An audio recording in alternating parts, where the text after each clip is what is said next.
Now to the latest on the coronavirus here in Connecticut. Fall has started, which means the flu season is close.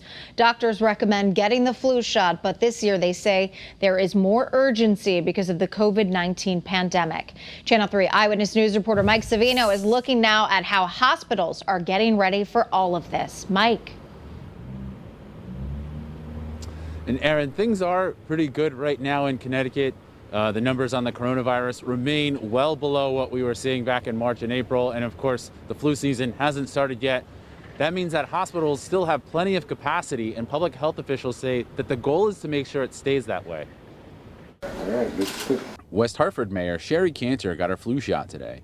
With the coronavirus showing no signs of slowing, public health officials are upping their push to get people vaccinated. All years, this is the year to make sure you get a flu vaccine. Flu season usually runs from October until as late as May. Last season saw more than 3,000 people go to the hospital in Connecticut. But there's also fears of a rise in coronavirus cases this winter. Experts warn a so-called twin-demic could result in hospitals and other medical facilities being overwhelmed again.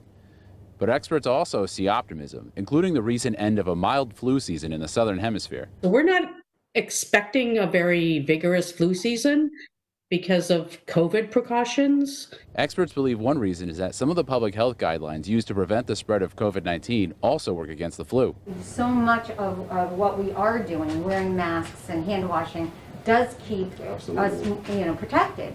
But adding the flu shot to it really will protect this community all over. Only 50% of adults in Connecticut got a flu shot in the 2018-19 season, above the national average.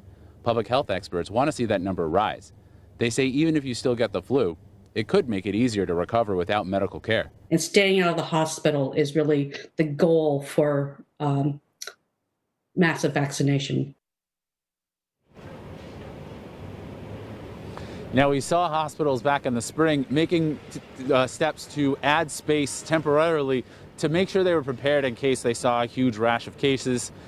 We could see similar steps taken this year if we do see a spike in coronavirus or flu cases overwhelming our hospitals. Live from West Hartford, Mike Savino, Channel 3 Eyewitness News.